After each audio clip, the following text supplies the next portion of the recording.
What's happening? This is the Tap In podcast. We are live inside the Tap In studio. I got a special guest in the building, Miss Moneque. How you doing? I'm good. How you doing? I'm good, man. Thank you for blessing us. You're welcome. Thank you for having me. Yeah, absolutely. Pull that microphone just a little bit closer to you. Can you hear me? I can hear you loud and clear now. Thank you for having me. Yes, sir. Moneque is a singer, songwriter. What else? Author. Okay. Graphic designer. Okay. Now, so Moneque, where are you from originally? I am from Fulton, Mississippi. Fulton. Now, where is that exactly? Where?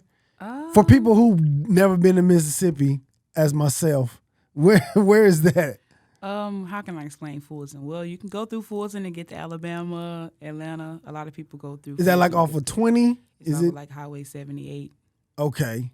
Fulton, Mississippi. Yes. Okay. Are you an only child or you got siblings? I'm the only child on my mom's side. I have one sister on my dad's. Really? Okay. Does everybody sing or just? Everybody don't sing, but my mom can sing, my dad. Okay. Would you consider yourself like a country girl?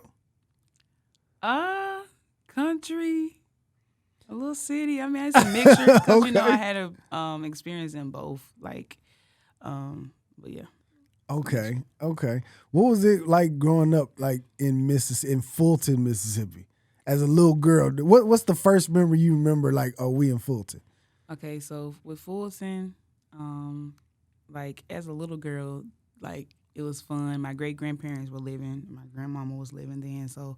Like me and my cousins, we were all like the family. We would always gather at my great grandparents' house. Like always was family time. We always did something, country things.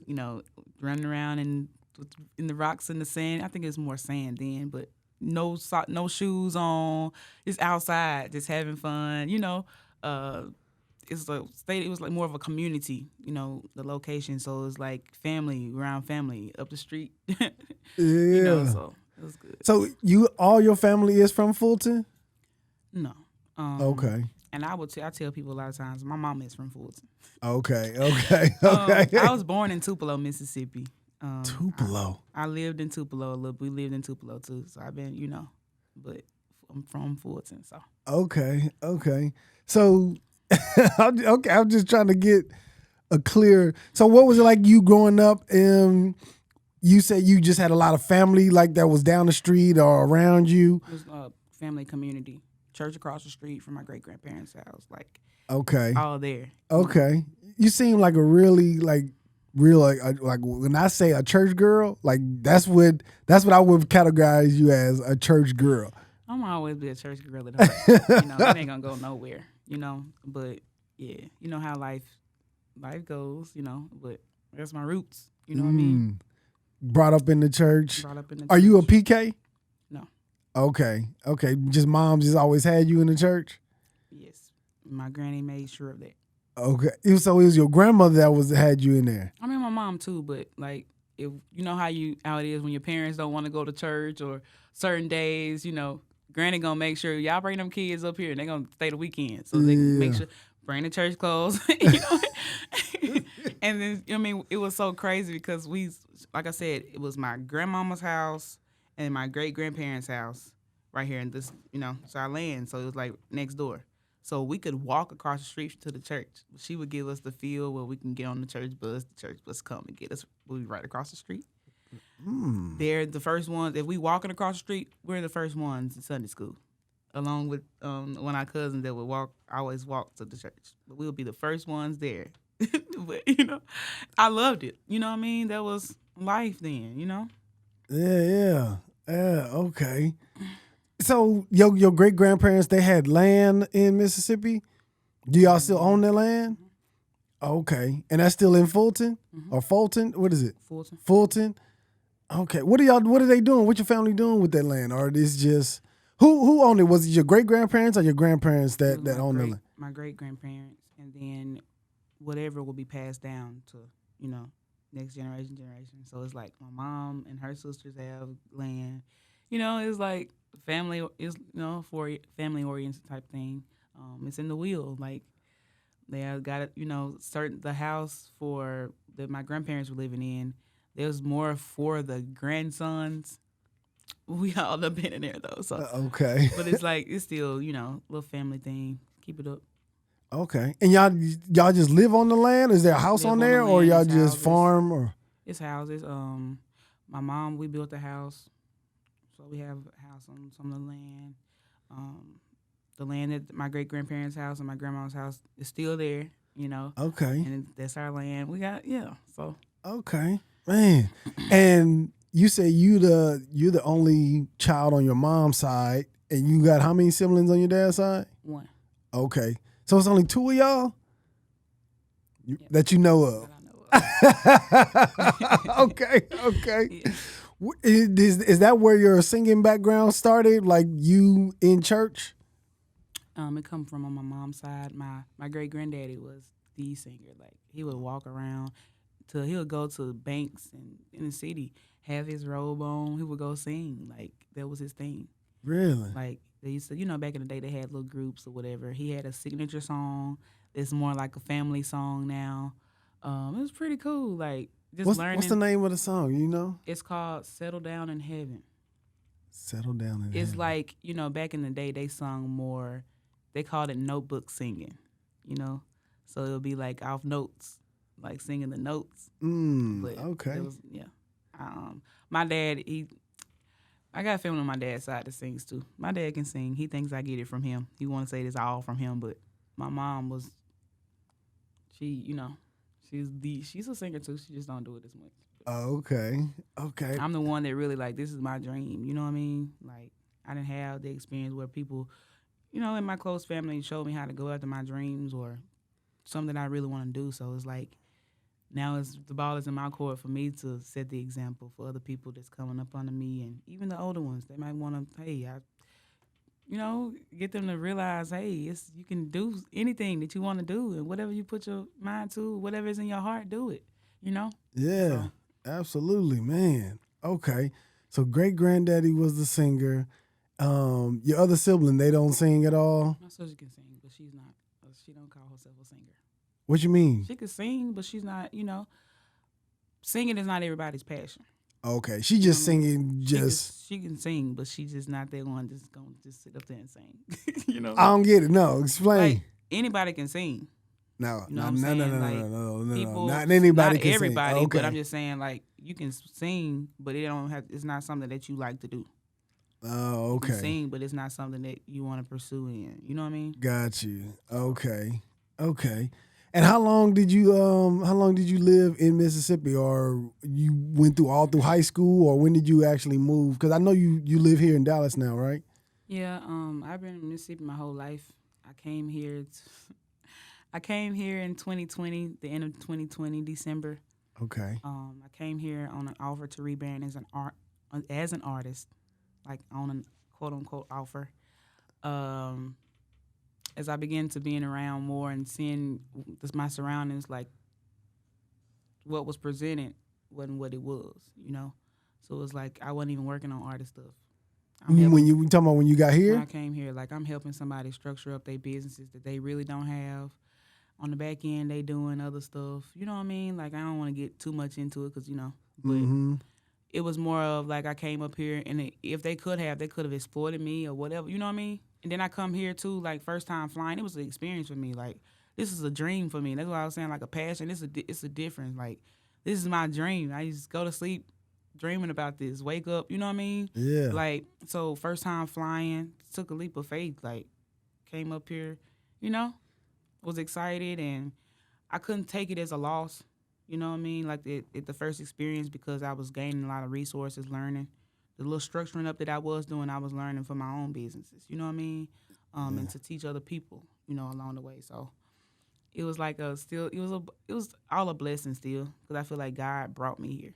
You know what I mean? Yeah, like yeah. Couldn't stay from up here. I've been back and forth. Finally got to where I'm, stable now in a good place, level place. So it's like, Okay. Okay. So when you were in Mississippi, was you doing like any kind of like talent shows or anything like that, or you were just mostly in church and just singing around the house? No, it was church, praise and worship. I had a group with my cousins. They were twin sisters. They had a little sister, and it was me. But we had a little gospel group called the Gospel Angels. Over time, we stopped singing together, or whatever. But anytime that anybody asks us to sing, whether it's family reunion, a funeral, anything, we come together and do what we do. Other than that, helping singing with different ensembles, school choirs, the gospel choir, then my own solo stuff. So I would go, sing around. I would do little programs here and there where I would get a lot of kids together, choir directing. I'm teaching them songs. I used to have a few programs and stuff. Yeah. Okay. All right. Where did the songwriting come from? Like, where does that passion come from? Man, I first started writing songs. I was like 7th or 8th grade. And my first song, y'all, that I ever wrote, it's called "Are You Ready for Jesus?" And the crazy thing is, I was in ISS. They put me in ISS. My principal wasn't there, so if she was there, I wouldn't have been in there. But anyway, I ended up being in there. That was my first song, and I never stopped. And it's more of, it come from, I write a lot of my things, pain and feelings, stuff that I done went through. I just write it down, it come out to be songs. And I gained over time. It was repetitive. I'm locking myself up in the room, writing, coming up with some things, putting stuff together. So I just never stop. Now it's like a song can come to me anytime. And I could I got to either write it down, record it, or type it in my phone, at least get something, some kind of leeway so I don't forget it, Yeah. Okay. Do you write more so about like Jesus, like gospel songs, or do you more so like write relationship type songs? It's a mixture. Okay. But it's all experience of my own. You know what I mean? Yeah. And now it's like learning to take my pain, take my experiences, and make an encouragement for other people. Like, I'm a motivator. I always gonna be. Like, this is me. You know what I mean? Yeah. And you just learning how to be motivated through your own. So, because when you get to write, I get to writing stuff, I'm encouraging myself. You know what I mean? Not really. And then it's like, okay, let's turn this into motivation for other people. Mm-hmm. Something in there in that song somebody can relate to. Something that reached the heart. Like, I got a story to tell. So it's basically like reaching the heart, and the message, like, it's somebody out there that done went through some stuff just like me. Maybe the same things, Everybody not going to, they're not going to be open to telling what they done went through and anything, but it's somebody that's out there that can be a spokesperson for everybody in some kind of way. So I really look at myself like that. As far as writing and presenting music, because I put it all on paper and put it out as music. So okay, all right. Do you still have a relationship with your grandfather? Is he still alive? The one? My great grandfather. Oh yeah, probably yeah. No, they passed. My great grandparents, they passed away when I was like, Papa passed away when I was in kindergarten, and my great grandma passed away like a year or two after. So I was like first grade, yeah. Okay. So they passed away when I was younger. Now my grandmother, my mom's mom, which is their daughter, she passed away when I was in 12th grade. She passed away before I graduated, the day after Valentine's Day. Wow. Okay. Yeah. I'm sorry. I didn't want to. I didn't mean to bring that up because that out. No, you're fine. They watch. Okay. Okay. How are you still? Your mom still around? Yeah, my mom's in Mississippi. Okay, and dad's still around. Yeah, he's in Mississippi too. What's your why you do that smile when I mention dad? Is it no? I just y'all got a good relationship or not really, but I'm grown now. Like, you have to learn to accept people for who they are. You know what I mean? And learn to accept them for who they are. A lot of people not gonna change. You can just love them. If you have to love them from a distance, I love my parents. I love my mom. I love my dad. If it wasn't for them, I wouldn't be here. Yeah. But I've gone through some things with my parents, though. Can you talk about them? I can talk about it a little bit. What kind of things did you go through? Um, as far as with my mom, it was more like I was the only child. You know, there. I used to feel like a lot of times like I was the problem. Cause mom would be upset about some things, or like she was a single mother, like she had to, do what she had to do. But it'll be a lot of times mom would be, you know, in her moments, and I would feel like I just, couldn't talk to mom about nothing, or some stuff I'd ball up. There's a lot of a lot of my music come from as well too, like stuff that I used to keep in. Um, it was I had my mama, but I didn't have her, What like you on mean? a mental, emotional, on the spiritual. You know what I mean? Like something deeper within. Like she was there. She was mama. She did what she had to. She did what she could. She did, she was mom, but we didn't have that type of bond, that type of relationship. And then it was more of I had mom, and I'm fighting for a relationship with my daddy. You know what I mean? Like used to write him letters. You know what I'm saying? Like, Was he locked up or something? no. He was just down the street. Yeah, he stayed close. And dang. And it was like used to write him letters because daddy wasn't there. You know what I mean? And that affected my life. People always say you can't hold this and hold that. It ain't that. You don't tell nobody how they should be. You know what I mean? Because not having a relationship with your parents, like that hurt, and that is a lot of struggles that you have in life. It come from not having it. You know what I mean?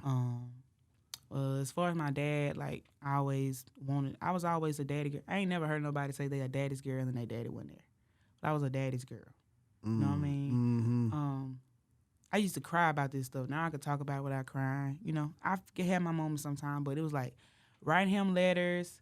I used to pray. Like they would have me praying at church. I always be the prayer, and a lot of my prayers was more of me, my relationship with my dad. You know what I'm saying? Which my daddy would be there. You hear me? Yeah. So it's like, he threw me in the studio when I was 16. Got to hear from people in the street, people around that knew him too. Your daughter singing, woo woo. Threw me in the studio at 16 and then gave up on it. Threatened to crash it when I went to go work on it by myself. This is my dream. You know what I mean? Like it hurt deeper because I feel like this was a part of me and my daddy building a relationship and me having a relationship with my daddy that I always wanted. But it didn't work out that way. But everything happened for a reason. So it's better not having him than having him in my life, really. You know what I mean? Yeah. I mean, on one hand, I do. And then on the other hand, yeah. I'm like, because I didn't have my dad in my life either. But I always think like, because I got stepbrothers, right? I got stepbrothers that, he got married and had, other children. But then I look at them and I'll be like, they had my dad and they still fucked up. So I'll just be like, I don't know if I would. It's like it's kind of, Yeah, I needed my daddy, in my life. But the same token, like when you think about it, if you look at, over the time, like maybe it was good that I really didn't have him like that, but it still hurt because I longed for that. You know what I mean? Now that I'm older, it's like we done had our run-ins, our up and downs or whatever, but it's like I ain't got too old. I'm finna be 30 in June. Like it is what it is. Yeah. You know? Yeah. And my thing is, a lot of people will try to tell me how to feel. Don't do that. Don't tell me how to feel about that. Yeah. Because you don't know the battles that I've had. Like it's battles. You know what I mean? I'm not no messed up person, but it's brokenness. You know what I mean? That's in there. That's from childhood trauma, that inner child. You know what I mean? That more of inner child, that little kid that's still in there. You know what I mean? Yeah. But it's like learning to grow through that, and my relationship with God. I have a relationship with God. No matter where I go in life, God, you know what I mean? He the one carrying me. You know, got me through all of my emotions, my pains, and what I've been lacking, what I feel like I lack from my parents on that standpoint, you know? It was like now, like I talk to my dad, and now he just, a lot of it too is, it's hard for him to accept the fact, because I'm just like him. I look just like him. And I think it too, a lot of that is what came with me and my mama, because I looked like my daddy, and that's somebody that she loved when before I was born. and it didn't work out. Like, dude left her hanging type. You know what I mean? Then you having a kid that looks just like him, just like him. You know? Yeah. And I know that I'm just like him, Yeah. but it's hard for him to accept it. It's hard for him. Like, he don't know how to. It's looking at my dad is like looking at me, and him looking at me is like looking at him. Yeah. I love them. I love both of them. You know what I mean? Like I said, you got to learn how to love people for who they are. You can't, because I mean, if I could be in my feelings for the rest of my life, where is they gonna take me? You know what I mean? I can ponder and cry and all that, and just encourage somebody else that's going through the same thing. And what I had to go through and what I had to do, I fought for things unpromising. Fighting for things unpromising that's the title of my book. All my life I've had to fight, and it's about a fight. And the first chapters are fighting for a mother's love, fighting for a father's love, fighting to be accepted, fighting for your family's love and support through the good and bad times. But within the book, if you go on down, it's telling about the fight. It's not a physical fight. It's a spiritual, emotional, and, mental fight. Fighting for things unpromising is fighting for things for man. You looking for mom and daddy to be there or for them to carry it. It's not promising that they're going to do that. But it's promising through God. You know what I'm saying? All things are promising through him. So I'm still learning. You know what I mean? It's not no walk in the park. It's not no, you just get it one night, a couple days. It's a journey, Yeah. And it's all about growth. You know what I mean? Elevation and stuff. So it hurt. I wouldn't wish nothing that I experienced on nobody. But I'm learning to be thankful for the experiences because it made me stronger. Like, I had to build a backbone. You know what I mean? Like, a lot of stuff kind of made me a little tough. I try to be humble and not be, Not show that side. Yeah. Because I'm a tomboy. I'm a real tomboy. Yeah. Like, it was just me and my cousins, my boy cousins. I was the only girl before my other cousins come around. And, I was still the other girls around, but I was always with my first cousin, boy cousins, and my uncle. You know what I mean? So, true tomboy. Yeah, okay. Just learning just to move through that. Everybody got a story. Everybody got pains and stuff. Everybody gonna go through some things, but it's up to you. Yeah. Would you, because I always see this, maybe on movies or something, would you accept him back into your life, like once you start blowing up in this music thing? No. Not like that. I mean, he gonna always be daddy. But I don't think I could do that. You don't think you could? Okay. I love his support, I want to be there to support me, but as far as being back in your life. I mean, he's how you say it? He's in my life. I talk to him a little bit. You know what I mean? Yeah. But it's not, we don't have that relationship. Gotcha. You know what I mean? And I definitely don't want you to come back around trying to be tough and do. I've been praying about this since a kid. You know what I mean? No, then I feel like you coming because I'm blowing up. Don't need that. You know what I mean? Yeah. Not being selfish or nothing. It's just, I done struggled. I done went through some stuff, like promises from other people. But the first person that messed me over like that was my daddy. And then having to still go through that to a certain extent, when I came up here on the offer, you know what I mean? I was like, if my daddy did me like that, anybody could do me like that. It's hard, it's bad to look at it like that, you know what I mean? But that's what it is. You know what I'm saying? Yeah. So I don't think I would you would try to have a bond with me and get a closer bond with me because I'm blew up and I'm really, really out here making it. And, on Billboard, started to be on Billboard because it's coming. Yeah. I got that faith. I believe it. That's my dream, and I ain't stopping until I get, But I don't think I'll be able to do it like that. Okay. Yeah, I feel you. I mean, I just wonder about that because I see it happening to like different people. You know what I mean? And just wondering, like, I wonder could I accept my dad? Like, if I got famous or something like that, would I accept him? And then I heard this story from Tyler Perry where he was like, his dad was never there for him, but his dad always make sure he had a roof over his head and make sure that he got fed. And so Tyler Perry said, I do the exact same thing for him that he did for me when I was a kid. I don't talk to him. I don't, have no relationship with him, but I send him money or I got him a house or something, and I'll make sure he got groceries. And it's like, that's it. And I'm just like, that's even bigger than what I think I would do. That's even more than what I think I would do. You still a portion there. You know what I mean? You doing Yeah. And I'm just like, and I wonder from a dad's point of view, having my child do this to me, how would I feel? You know what I mean? But at the same time, I would only have to look back at how I did them. Yeah. How did I make them feel? Yes. Yeah. And partly because, like, I don't know, man. I feel both ways because I had twin girls that me and they mom, she do everything in her power to make me not see them or not let me talk to them. You know what I mean? And so I don't know what other relationships, other parents, or whatever the case, you know what I mean, may be. But I just always think about that as well. Like, what did the mom do? How does she play a part in the daddy and the daughter or the daddy and the son not having that relationship? That's what I think about too. So I see it both ways, but I don't know. That's a like my mom. She didn't keep my dad. My daddy would just tell lies, like to you, or like he pull it. They go like he gonna show up or like he gonna do. I want to see daddy. See, that's what I don't understand. My grandma and his mama. Yeah, grandma was there. We buried her 2 years ago now, before Thanksgiving. My grandma, I feel like she had to pick up the slack. Christmas, man, I had big bags. My daddy ain't do all that. Yeah. My grandma was doing it.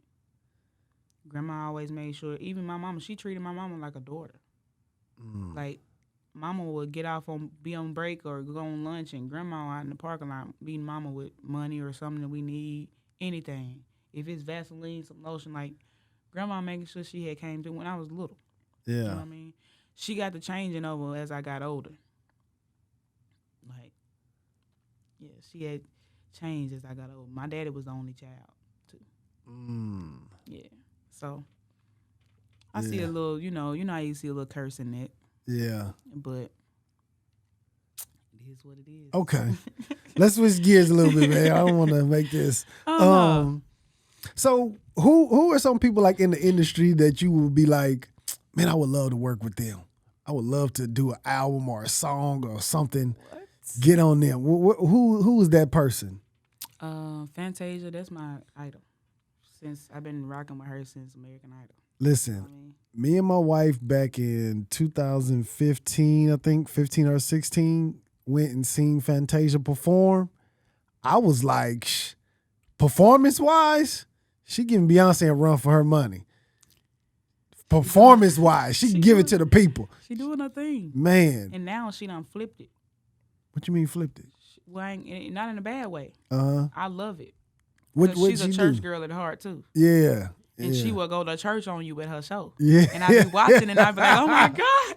You know what I mean? Like, I love her. Yeah. I love her. Fantasia, I would definitely love to do something with her. If I, you know? Yeah. You think you can hold your own with Fantasia? Because, you know, she going to bring it. Okay. Okay. And if Talk I it. can't, I mean, I feel like No. I'm humble, so I'm teachable. Oh, okay. You know what I mean? Get me right. Yeah. You know what I mean? Yeah. Get me right. But for real, like that's the one. That's the first. Monique and Fantasia. I would always say that. Yeah. That would be dope. Other than Okay. Fantasia, I would say Tweet. Man, where's Tweet? Tweet be in her own little world. What? Tweet used to be dope. Tweet is still dope.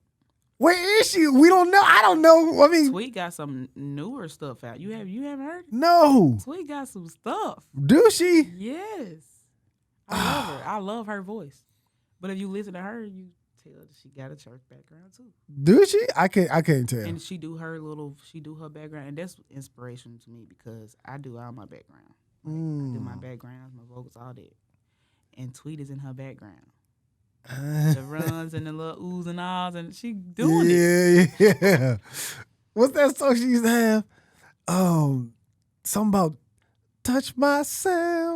I don't know shit. Oh yeah, I forgot the name of the song. Dang it. Tweet used to, yeah. Tweet, where you at, baby? Come out. I mean, I don't know where. Dang, Tweet used to be dope. That's my college days. I remember. I want to say Tweet came and performed at Prairie View, doing while I was there. I want to say I seen her at Prairie View in concert performing. I think so. Yeah, man. Okay, Fantasia, Tweet. Okay, that's some nice company right there. Oh, dude, Missy. You know, if you see Tweet, you see Missy. Yeah. So I would say Missy too, just because her style of music. I write like that too. Okay. You know what I mean? Yeah. Her style, like, so those three, you know, for sure. Got it. Okay. Newer, if I would say newer people, Jasmine Sullivan. Her, you know, I don't really, I would say Jasmine Sullivan and her. Older soulish, Jill Scott. That's what I see in Angie you. Stone. That's what I see in you. That's what I see. That's I'm an old soul, so I come up listening to that, and this is what I listen to now. Like that's my go-to. I'll pull up on station Jill Scott and just vibe, you know. Yeah.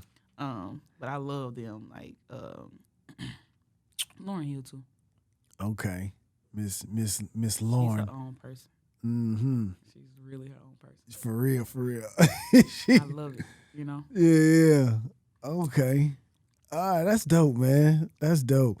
So, as far as like your career, if you had to envision it, if you could just speak it and whatever you say, that's what's gonna come. Where would you want your vision to be, or what do you see where your career is at? Traveling the world, telling my story through my music, doing empowerments, like, you know, motivational speaking thing. You know, where I'm setting up, where it's more than just about a show. You know what I mean? Like I said, reaching the heart of people. Like that is my goal, and that's what I see. No limit. Me being able to fully travel, and because right now I'm getting out the mud. Like I got a full-time job, working from home. I'm a college student online. You know what I mean? I'm an artist. I recently got signed, did a little signing deal out of New York, but it's still like I'm still an independent artist. Mm-hmm. You know what I mean? So it's like doing everything by myself. It's really having a team. Real talk, like having a team where I don't have to do so much because I'm hard on myself because I'm doing everything myself right now. But it's like having a team, man, where I can breathe and chill. And they just, you know what I mean? I got the back and they're real, like a good team and manager, you know what I mean? Where I don't have to work so hard and everything is already, I just got to show up. So here's the thing. This is my advice to you, right? In the beginning, trying to run your own career, I know it is tough. Like, no question about it. But I would say take those lessons and understand whatever the business is or whatever you need to do. So when you do hire somebody and give somebody that job, you know exactly what they supposed to be doing. Exactly. You ain't coming over here playing. Yes, because people, if you don't know what you need or what, run over you. Man, they'll take advantage. And it's always going to be harder doing it yourself, right? But if you just come in and you just want to show up, then that means if I'm doing all the work, then that means I'm taking all the money and I'm going to just give you a little, you know what I'm saying? I'm going to give you a little cut. I'm willing to pay people for what they do. Yeah, you know what I'm saying? You know what I mean? Make sure I'm Yeah. Get me in the, you know what I mean? If I can trust you to do that and you show me that, we good. I mean, I can go by myself, It's just me. Yeah. But it's good to have a team and people that you can really trust, and I don't even really need people that I really just don't know like that either, because people will be the ones that let your soul guide you into the people who you think that could help you, and they are good people. Like people who saying or talking a lot and trying to hey, I can get you this, or we can do this. If your soul or if your heart don't say, you know what, I trust you or whatever, don't sign it, or don't go with them, because in the long run it's gonna hurt you even more. You know what I mean? You'll look up, they gonna be then got you to wherever you want to be or famous enough, but you're gonna be broke as hell, and you ain't gonna be able to do you ain't gonna be able to do nothing with the fame. And that's about looking at these when they do these little movies now, like TLC and all of them. You see that they went through that. Like, yeah, they were just showing up and they wasn't really kind of gaining nothing off of it. But you know, people that love them, but at the same token, like living while, like, you know, they coin to coin. You know what I mean? yeah. So yeah, that's right there a prime example just of how different people that went through that. People getting over them. Yeah. Who else was it? It's a bunch of stories. A lot of them. Yeah, a bunch of stories, because the industry is not built for older people. It's built on young people who don't know business, who don't, you know what I mean? It's a young person who they put in front, and then the back is all older people who they putting in as far as, like, you know, that know business a little bit more. You know what I mean? Mm. So just go through that hardship. Go through it. Don't take it as, like you said, take it as a lesson. Yeah, do learning lessons. You know what I mean? Don't be afraid to go through that so you get your business straight when you do blow up. I guess I ain't not afraid. I'm you ain't got no choice. Yeah. Taking risk and, you know. Yeah. You know? That's what's up. I have a lot of faith in God. Like, I'm a spiritual person though, so ain't no way around that, man. Okay. He always making a way. That's you know right. What I'm saying? That's right. He'll allow you to go through some things too for you to learn. Yeah. You know, and sometimes he gives you those signs and you don't pay attention, so you got to go through a little deeper because now you ain't paying attention. But once you get it, you know, okay, we go to the next one. Yeah. And once you blow up, come back and see us, man. I ain't going nowhere. Yeah, come back and see us. Leave your social, man, so people can get a hold of you. Social media, got Instagram _songbirdsfly2. YouTube, my YouTube channel is Kicking It with Moneque. That's Kicking It without the G. Moneque, MONEQUE. Again, you can find all my music on our platforms as well. Spotify, Apple Music, everything. All digital platforms. Just type in Moneque, MONEQUE. It's a lot of inspiration. It's a lot of things you can, you know, something that's going, you can actually playlist. You'll be grooving, you'll be jigging, you know. You might get a little word, you might get a, you know, but it's all out there. And I thank y'all for just tuning in, and thank you for having me. Absolutely. Tap In podcast. It's good to be here. Like, this whole experience is awesome. Dope. Yo, man, thank y'all for tapping in, man. This has been the Tap In podcast. Holla.